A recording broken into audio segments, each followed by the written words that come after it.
He is the Lord's prophet. He is the prophet of this church, even the Church of Jesus Christ of Latter-day Saints.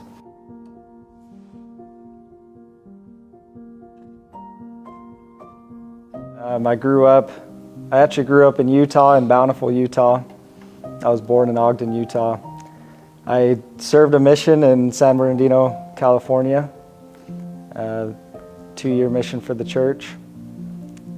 After my mission, I had some pretty interesting experiences where I started really trying to learn how to follow God. My mission, I was teaching other people to do it, and after my mission, I had to really learn for myself how He works. And I think it's a lifelong process to learn how to follow God. So I remember I was going to LDS Business College, and I was studying entrepreneurship. And I was driving home one day and just felt like something was wrong. I felt like I was off track and the Lord wanted me to do something else. And I got home and just said, okay. I knelt down and I said, what do you want me to do? What am I doing wrong? And all I heard was Helaman 3:7. It popped in my mind. And so I flipped open the scriptures, and it said we did become expert in the working of cement. And I laughed because I had done cement work my entire life, and I was just trying to get out of it. I was trying to do anything other than concrete. And I didn't think it was possible for that scripture to even be recorded in the scriptures, talking about cement. I didn't even know it was in there after all the times I've read it. So at the time, I was very mad. I picked up a water bottle and I chucked it at the wall and said, nope, I will do anything other than cement. I am not going to do that. And I had to learn how to submit to the Lord's will and do things even when I don't want to, and even when I've done it for the past 15 years. So I started pursuing my education and felt prompted to go to Brigham Young University of Idaho to get my bachelor's degree in construction management. I went through this degree, and I remember after getting my degree, I said, okay, expert in the working of cement, maybe I already did it with my degree, and I started trying to find a job. I couldn't find a job for 6 months. And every Sunday I would go to Temple Square, and I just had this desire to be around the leaders of the church, to be around the apostles and the prophet and the first presidency. Until one day, 6 months later, looking for a job, I find a job that the church was hiring a concrete guy.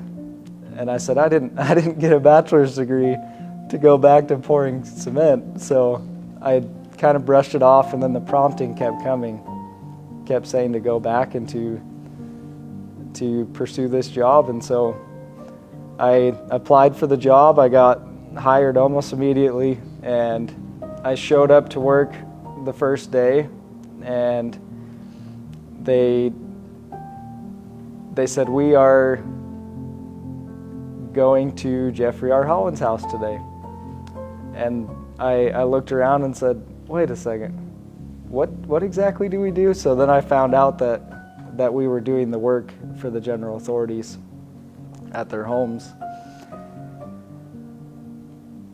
So all the promptings to do concrete and my desires to work around the apostles and get to know them, I had no clue that by submitting to the will of the Lord, He was answering my prayers. There's one story I want to share from this, and that is that I know that Russell M. Nelson is a prophet of God. There was an experience where I was going in his office to do maintenance work in his office, and he wasn't in his office at the time. Me and another coworker were talking in ways that we probably weren't supposed to, and joking around, just kind of being ridiculous, honestly. But we walked in, and all I remember was silence. It was just like we weren't allowed to speak. And we both got the chills, and we felt the Spirit of the Lord testify that Russell M. Nelson is a prophet of God. So I have a personal witness that he is the Lord's prophet, that he is the prophet of this church, even the Church of Jesus Christ of Latter-day Saints. I would tell the world to listen to God's prophet. He may be called to represent the Church of Jesus Christ of Latter-day Saints, but he is the prophet over the whole world. It is no different than Noah, no different than Moses.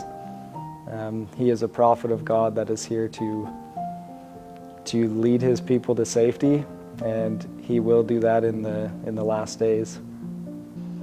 I have a personal witness that the First Presidency and the Quorum of the 12 are called of God. I learned this through many occasions and many scenarios of being around them, that they are called of God, that they are humans. They have very human nature, but they are called to represent the Lord, and they are witnesses of him.